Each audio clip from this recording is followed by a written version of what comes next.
Circle of Inevitability, capítulo 1140. Um novo equilíbrio. Após um breve momento de expressão congelada, a demônia primordial soltou uma risada sedutora. Certo, certo. Vamos morrer juntos. Todos morrem, o universo inteiro morre. Em meio às risadas desenfreadas, a velocidade de desintegração do corpo de Tiki acelerou rapidamente. Lumian, ainda com seu sorriso irônico, não respondeu. Observou-a em silêncio, como se assistisse a uma lunática realizando seu último ato no palco da vida. Enquanto os ecos de sua risada ressoavam, Tiki regrediu completamente em um aglomerado de características de Beyonder de tamanhos variados, circundando uma estátua de uma mulher aparentemente feita de ossos. A estátua estava inteiramente nua, cada detalhe intrincadamente esculpido, exalando um encanto extraordinário.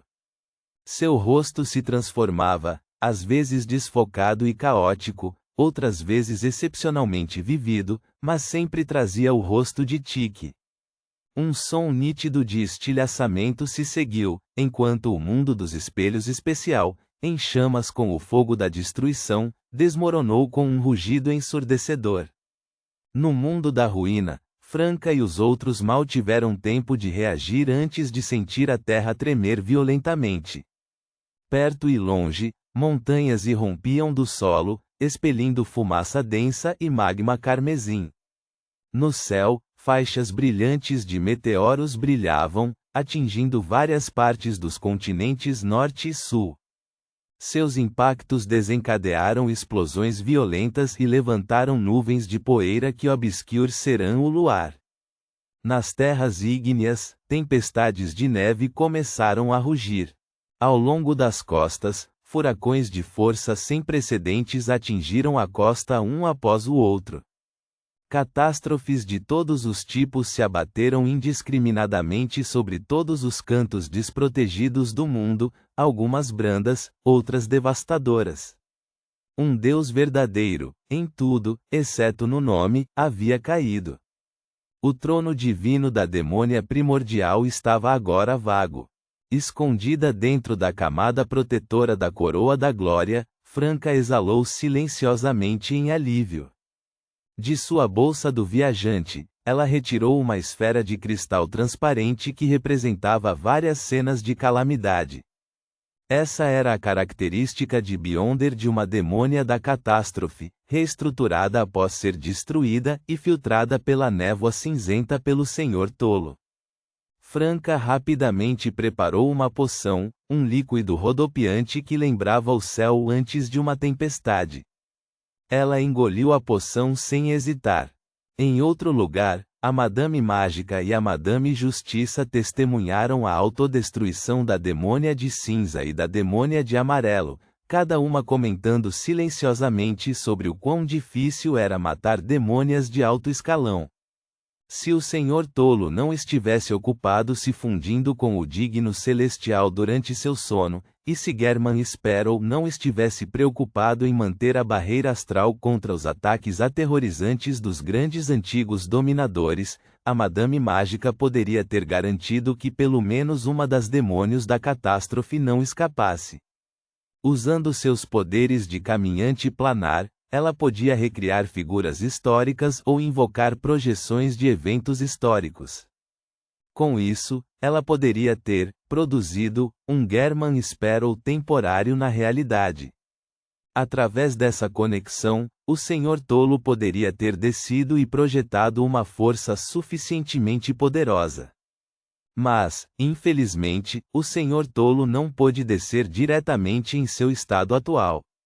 A figura recriada ou invocada teria apenas uma conexão estabelecida com o castelo de Sefira, carregando tênues marcas de sua posição e corrupção. Era o suficiente para afetar santos que não fossem anjos de pleno direito de forma indomável. No entanto, uma criatura mítica completa poderia cortar a conexão deles, assim como eles poderiam processar informações relacionadas aos grandes antigos dominadores.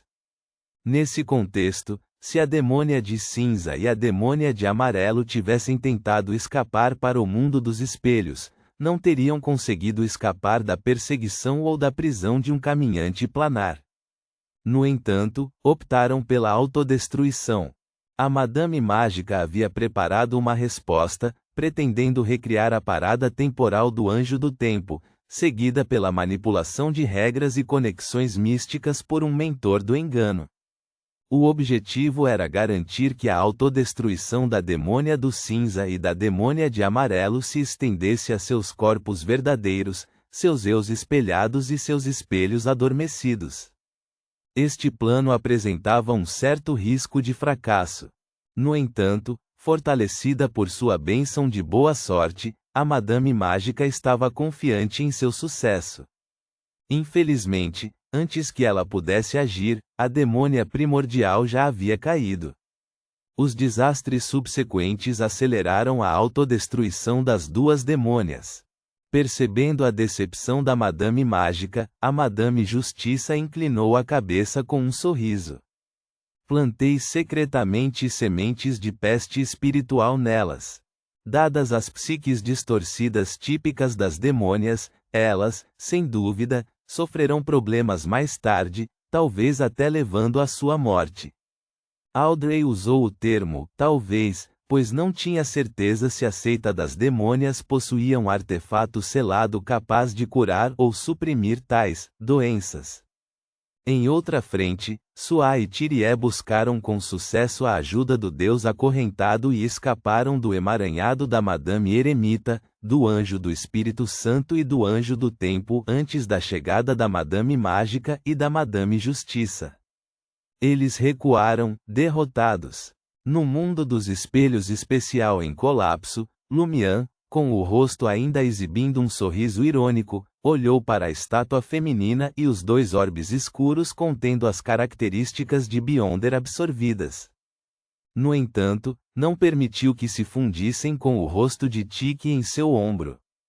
Em vez disso, usou todas as suas forças para resistir à atração inevitável da lei da convergência das características de Beyonder. Ele resistiu até que o fogo da destruição começou a consumir sua cabeça original, derretendo os rostos de Tiki e Tudor ao lado do vórtice caótico. Só então os dois bonecos de aço restantes entraram em ação. O rosto compartilhado por Aurore e Jena não estava amaldiçoado como o de Tiki e só foi afetado pela influência ardente de Lumian mais tarde. Seu derretimento foi menos severo. O boneco de aço usando luvas escuras estendeu ambas as mãos, extraindo a autoconsciência e as impressões espirituais de Tiki das duas características da demônia do Apocalipse. Essa extração, limitada pela patente da marionete, era temporária e incapaz de possuir permanentemente as entidades. Se recipientes adequados não fossem encontrados, a consciência e a impressão extraídas logo retornariam às suas características originais.